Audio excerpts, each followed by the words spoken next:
Meus amigos, sejam bem-vindos ao canal, sejam bem-vindos a mais essa aula. E no caso, a nossa aula de hoje será uma aula resumo, uma aula síntese sobre ácidos e bases,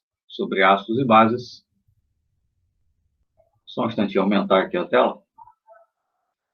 Será uma aula resumo, então, sobre ácidos e bases, uma aula síntese sobre ácidos e bases, utilizando esse conjunto de slides, esse material produzido pelo Departamento de Química da Universidade Federal de Minas Gerais, entidade que, por certo, merece o crédito, né, pela produção do material, tá certo? É um material, um resumo bastante caprichado, enfim, uma sequência lógica bastante interessante, de forma tal que decidimos utilizar, tá certo?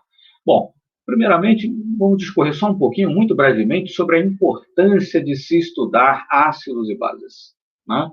Os diferentes conceitos ou as diferentes definições de ácidos e bases são muito úteis, tanto na química orgânica quanto na química inorgânica, para que nós possamos racionalizar a ocorrência de reações.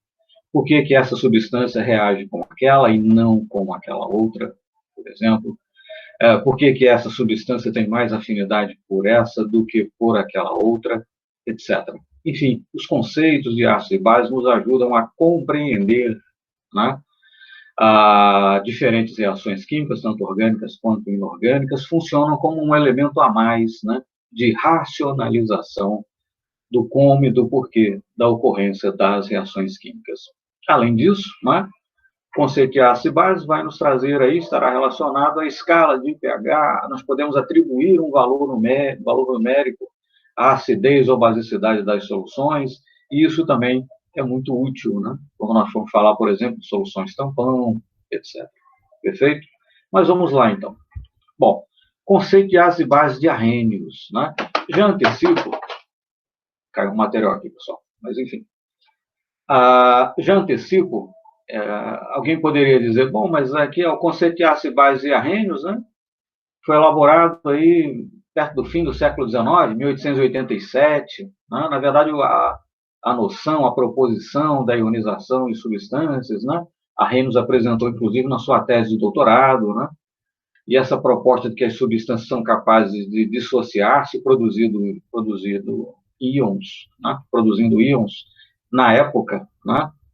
Era uma proposição tão revolucionária, enfim, que por pouco a tese de Arrhenius não era, inclusive, reprovada, né?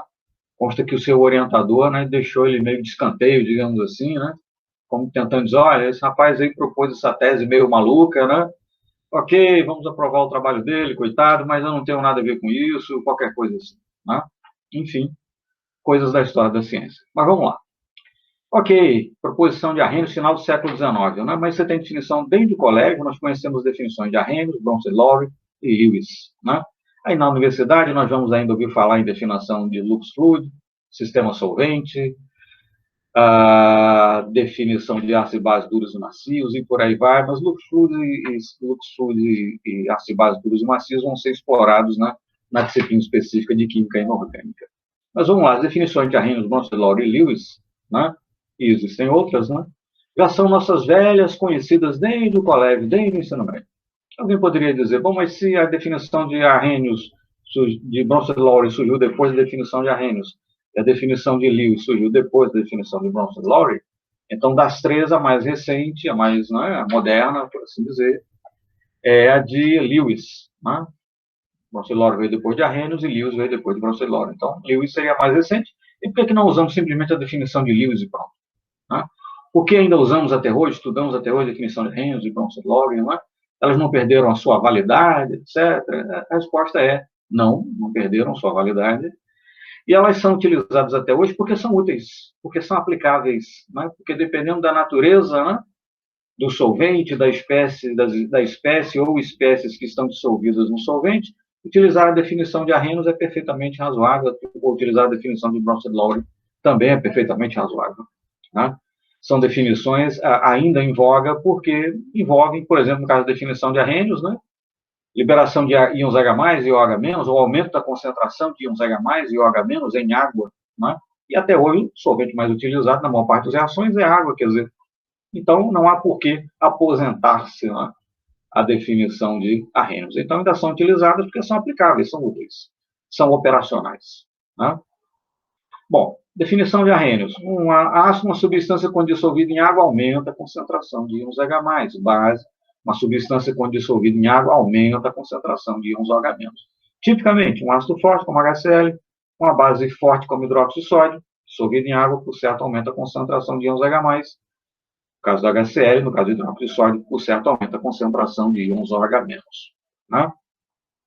Vejam, como a maior parte das soluções que nós conduzimos é em água, né? Então essa limitação da definição de Arrhenius, uma substância que, quando dissolvida em água, né? Então, formalmente falando, a definição de Arrhenius só se aplica se o solvente for água. Mas isso não chega a ser uma limitação assim tão acachapante, porque, afinal de contas, a maior parte das reações nós promovemos mesmo em água. Né? Aumenta a concentração de íons H+, ou aumenta a concentração de íons OH-. Bom, um grande número de substâncias contém hidrogênios ionizáveis na sua composição, ou contém hidroxilas, né, típica das bases fortes. Então, perfeitamente aplicável a definição de Arrhenius para essas substâncias e outras, e aí poderia surgir a dúvida, né? Veja que a definição, por exemplo, ficamos com a definição de ácidos, mas um raciocínio análogo vale para a definição de bases. A definição de ácidos. Substância, quando dissolvida em água, aumenta a concentração de íons H+. Bom, no caso do HCl, é claro que os íons H+, que aumentam a concentração e tal, vêm da própria substância, né? Os H+ vêm do HCl. Mas se eu tiver uma substância que não contenha na sua composição íons H+, mas que ao ser dissolvido em água aumente a concentração de íons H+, caso típico CO2, por exemplo, né? Um gás apolar, inclusive, uma substância apolar, mas ainda assim é solúvel em água, embora pouco solúvel, né? Você vai ter CO2 hidratado, que a gente costuma chamar de ácido carbônico, né? Enfim, um dos hidrogênios da molécula de água termina se ionizando e aumentando das moléculas de água que se ligaram às moléculas de CO2, bem entendido, né? E termina aumentando a concentração de íons H+ em relação à água. Tá? Então, mesmo o CO2, que não contém íons H+ na sua composição química, mas quando dissolvido em água, aumenta a concentração de íons H+. Então, definição de Arrhenius é aplicável como não. Né? Enfim, um raciocínio análogo pode ser utilizado para as bases. O fato é que a definição de Arrhenius é operacional. Né? Bom, nos interessam particularmente, né, reações de neutralização, porque tem tudo a ver com, né, enfim, o poder tamponante de uma solução, quando a gente falar em solução tampão, lá quando a gente falar em ácidos bases fracos, titulação e por aí vai. Né? Mas lembrar que quando eu misturo, por exemplo, fiquemos com esse exemplo, né, um ácido monoprótico com uma base que só tem uma hidroxila, para ficar mais simples na raciocínio. Quando eu misturo uma solução aquosa de íons H+, de íons H+, mas vai lá, uma solução aquosa de HCl, e uma solução aquosa de hidróxido de sódio, antes eu tinha H+ em meio aquoso, Cl- em meio aquoso, Na+ em meio aquoso, OH- em meio aquoso. Depois da reação, eu continuo tendo Na+ em meio aquoso e Cl- em meio aquoso. É claro que se eu evaporar todo o solvente, eu recolho os cristais de cloreto de sódio. Mas o fato é que Na+ e Cl- estavam em solução antes de eu misturar as soluções de HCl e hidróxido de sódio e continuam em solução depois que eu tiver misturado as soluções. A única reação que efetivamente acontece é de íons H+ reagindo com íons OH-, produzindo água. Uma típica reação de neutralização.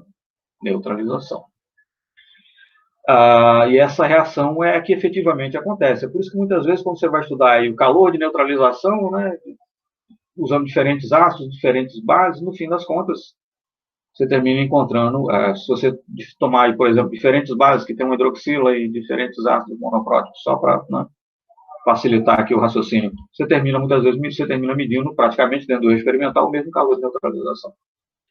Porque a reação que acontece é apenas essa, H+ com H-, produzindo água. Bom, a definição de Bronsted-Lowry ela já é um pouco mais abrangente que a definição de Arrhenius. Né? Primeiro, em princípio, não está limitada aos casos em que o solvente seja a água. Né? E segundo, ácido é uma substância que doa próton, base uma substância que aceita próton, uma substância aceitadora, receptora, aceptora de próton. Pronto. Então, a definição mais abrangente, por certo, do que a de Arrhenius. Não limita o solvente, mas ainda assim tem uma limitação, né? Fala em doação e recepção de próton. Se eu tiver uma reação na qual não acontece doação e recepção de próton, eu já não poderia aplicar a definição de Bronsted-Lowry. Né? Mas, enfim, aqui em tela, né, no slide, exemplificada aí a relação entre, né, ácido nítrico doando próton para a molécula de água, então se comporta como um ácido. Amônia recebendo o próton da molécula de água se comporta como uma base, né? Lembrar que em condições padrão, a amônia é um gás, porém uma substância polar, apreciavelmente solúvel em água, e você tem aí, no caso, o chamado hidróxido de amônio, que é o que a gente costuma comprar, né? Uma solução aquosa de amônia. A amônia doa próton para a molécula de água e você fica, então, recebe próton, né, da molécula de água, então você fica com um excesso de OH- no meio, bem entendido, excesso de OH-, se você comparar quanto tem de OH- na água pura, né, em relação a uma solução aquosa de amônia. Perfeito? Bom, e aqui alguns exemplos mais, né, só para ilustrar, né, quem doa próton para quem, né, para ficar ilustrado quem é o ácido, quem é a base, etc. Lembrar que, por questão de simplicidade, muitas vezes nós representamos H+, aquoso, né? Mas você pode representar H3 ou mais, significa dizer simplesmente que um próton ligou-se a uma molécula de água, H2O mais H+, H3O mais. Há estudos espectroscópicos que demonstram que em água, cada íon H+, estaria, na verdade, solvatado, ou enfim, hidratado, né? Solvente na água, estaria rodeado, né? Grosseiramente falando, por 4 moléculas de água. Então, você teria H8O9+, né? Não, perdão, H9O4+, né? 4 moléculas de água, 4 vezes H2O e mais o H+, né? H9O4+. Mas, enfim, você pode representar H3O+, ou H+, simplesmente, né? Por uma questão de simplicidade, né? Facilitar a notação. Perfeito? Bom, e aí, vimos que, no caso, a água pode receber um próton.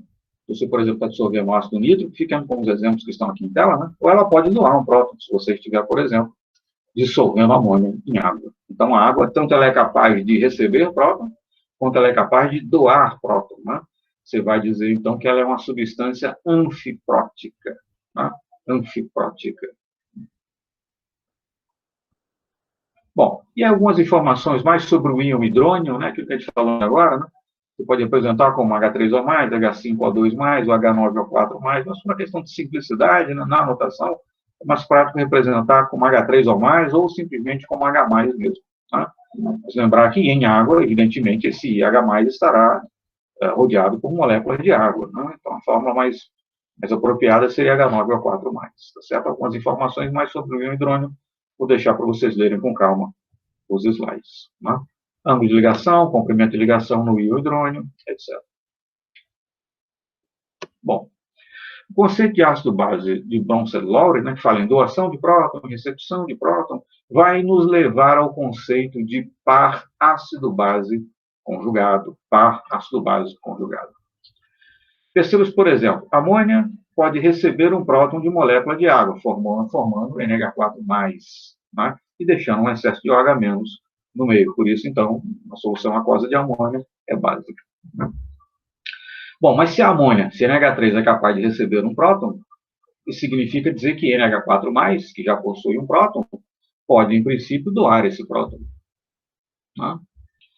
Então, eu vou dizer que se a amônia é uma base, então o íon NH4+ é o seu ácido conjugado. Né? Da mesma forma que se o ânion bicarbonato é capaz de doar um próton, né? O ânion carbonato é capaz de receber próton. Né? Então, se o bicarbonato se o ânion bicarbonato se comporta como um ácido, o íon carbonato se comporta como uma base. Né? Então, aí nós temos o chamado par ácido-base conjugado. Né?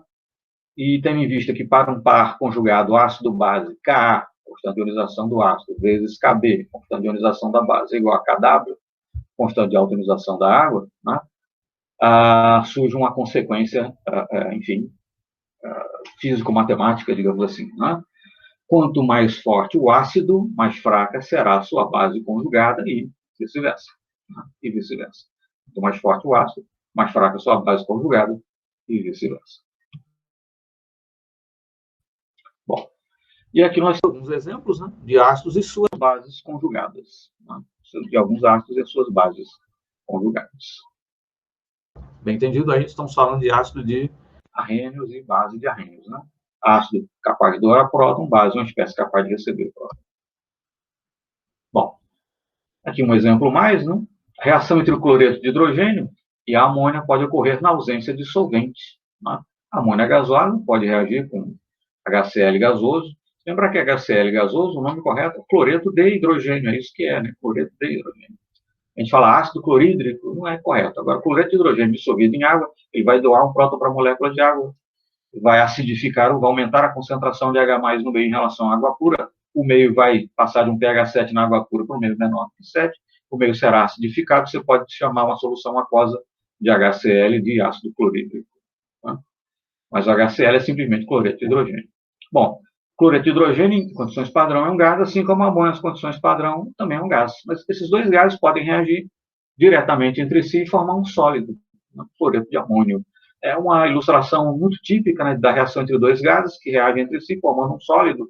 Você vai ver muitas vezes gravuras, né, em livros. Né? O cidadão abre um frasco lá de ácido clorídrico, abre um frasco de hidróxido de amônio. Ácido clorídrico nada mais é do que cloreto de hidrogênio dissolvido em água. Hidróxido de amônio nada mais é do que amônia dissolvida em água. A amônia gasosa começa a sair da solução de hidróxido de amônio, o HCl gasoso começa a abandonar a solução aquosa de ácido clorídrico, né? As duas espécies gasosas se encontram no espaço, por assim dizer, reagem entre si e terminam formando cloreto de amônio sólido, né? Que é um sólido branco, e você começa a ver a formação, então, né, de uma nuvenzinha branca, né, de um material particulado ali, que é justamente o cloreto de amônio, tá certo? Ok. Bom, conceito de Bronsted-Lowry para ácidos e bases, forças relativas de ácidos e bases. Nós vamos falar naquela questão da força relativa dos ácidos e bases, mencionar aquela questão, né? Enfim, quanto mais forte o ácido, mais fraca a sua base conjugada, etc. E aqui nós temos a força relativa de alguns ácidos e bases. Percebam que o autor está apresentando aí simplesmente como um dado posto, né? Ele não chegou a falar ainda em ácidos e bases fracos, falar, portanto, em constante ionização, né? Ka para os ácidos, Kb para a base, né? Simplesmente apresenta uma lista aí, né? Bem no estilo química do século XVIII, XIX, né? Que você estabelecia aí, né? Tabelas de reatividade, por exemplo, de afinidade de substâncias, né? Mas sem especificar o porquê da coisa, sem dar um dado quantitativo, né? Capaz de explicar a coisa, porque o propósito do autor nesse momento ainda não é esse, né? Quem preparou aí o slide entendeu que era melhor falar disso mais adiante. Mas por trás aí nós sabemos que se encontram, né, as constantes de ionização, Ka para o ácido, Kb para a base, né?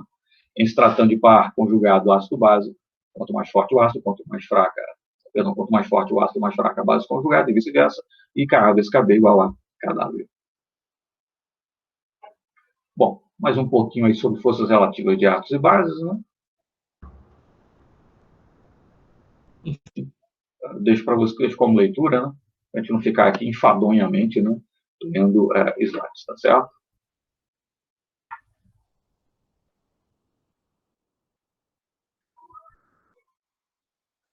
Bom, aqui já vale mencionar um pouquinho, vá. Solução aquosa, né? Ácido perclórico, sulfúrico, clorídrico e nítrico estão totalmente ionizados, são ácidos fortes, né? Podemos dizer que são todos igualmente fortes e que o solvente, no caso a água, exerce um efeito nivelador sobre suas forças. Né? Qual vai ser o pH do meio, vai depender da concentração e tal. Enfim, no caso do ácido sulfúrico, o segundo hidrogênio não é 100%, não está 100% ionizado, né? O primeiro sim, o segundo não, mas enfim, ok. Bom, como o ácido acético pode distinguir as forças desses ácidos, ele é chamado de solvente diferenciador. Né? No caso do ácido acético, se em vez de utilizar água como solvente, eu utilizar, por exemplo, o ácido acético, eu vou perceber que o ácido perclórico tem maior capacidade de doar o próton para o ácido acético do que o ácido sulfúrico. O ácido sulfúrico tem uma capacidade maior do que o HCl, o HCl uma capacidade maior do que o HNO3. Né? E aí, então, vou chamar esse solvente de solvente diferenciador, né? Tá certo? Mas, enfim, é claro que a capacidade de doar próton ou de receber próton, só para ficarmos aí apenas com a definição de ácidos e bases de Bronsted-Lowry, vai depender de para quem você está tentando doar esse próton, né? Ou quem está tentando doar esse próton para você, quer dizer, a força do ácido ou da base, evidentemente, ela é relativa. Né? Você tem que fazer sempre referência a alguém. Via de regra, desde o ensino médio, no curso de Química Geral também, enfim, em grande parte das vezes, como nós utilizamos a água o tempo todo como solvente, nem paramos para pensar nisso. Né? Fica subentendido que tudo que estamos a dizer é sempre levando em conta que a água é o solvente. Né? Mas se nós utilizarmos um solvente diferente, um solvente que não a água, no caso o ácido acético, lembrar que nesse caso, se eu estiver utilizando ácido acético como solvente, está sendo considerado aí o ácido acético puro, não é uma solução aquosa de ácido acético. Tá? É o ácido acético que, puro, em condições ordinárias, é um líquido capaz de dissolver outros líquidos e sólidos também capazes de se comportar como solvente. Tá certo? Então, se eu utilizo água como solvente, esses 4 ácidos que estão aí elencados estão 100% ionizados, embora no caso do ácido sulfúrico, né, o segundo hidrogênio, na verdade, não está 100% ionizado, mas, enfim, são todos ácidos fortes. Fim de papo. Mas se eu utilizar o ácido acético como solvente, eu verifico que, na verdade, a capacidade desses ácidos em doar o próton para o ácido acético é diferente. É diferente. Né?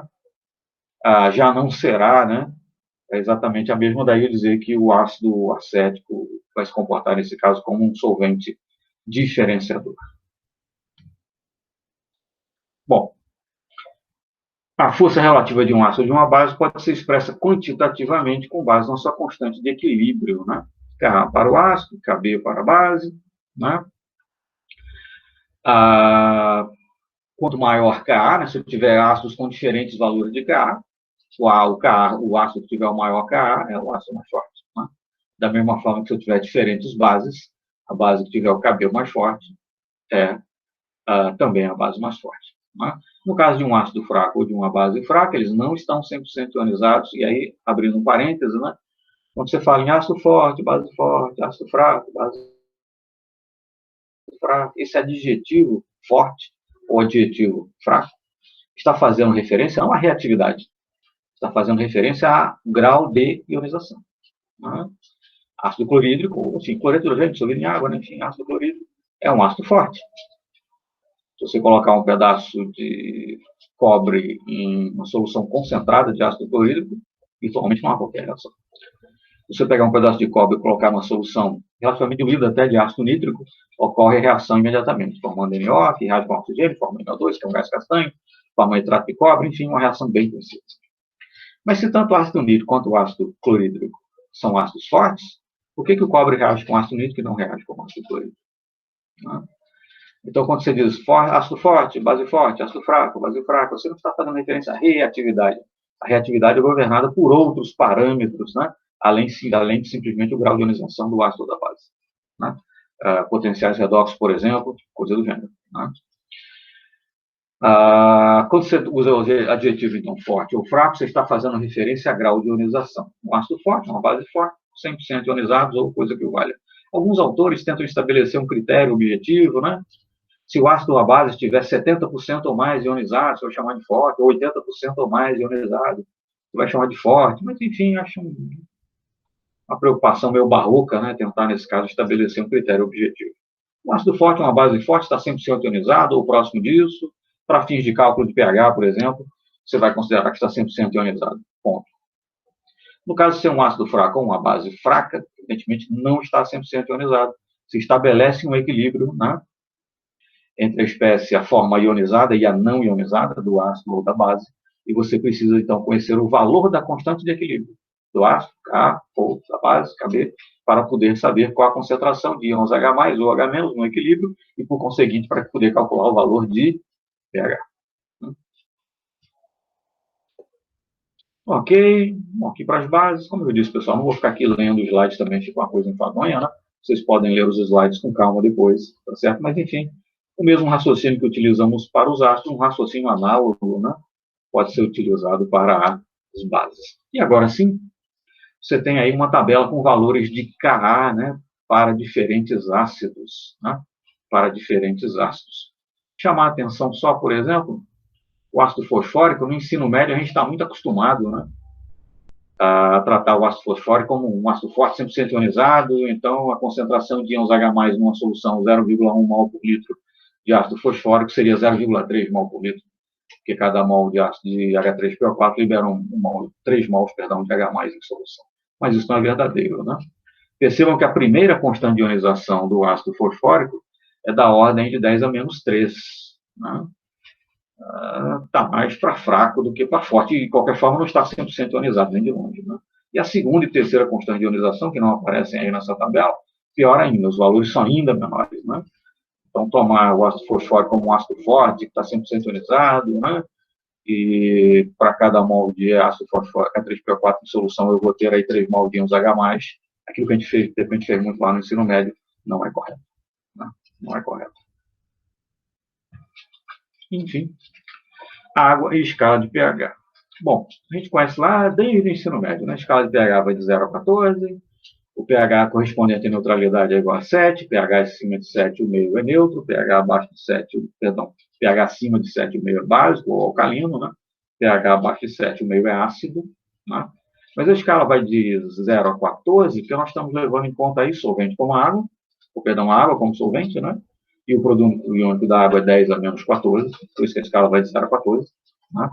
E o pH correspondente à neutralidade é igual a 7, justamente porque a 25 graus Celsius, o produto iônico da água é 10 a menos 14, as concentrações de H+ e OH- na água pura são sempre iguais, né?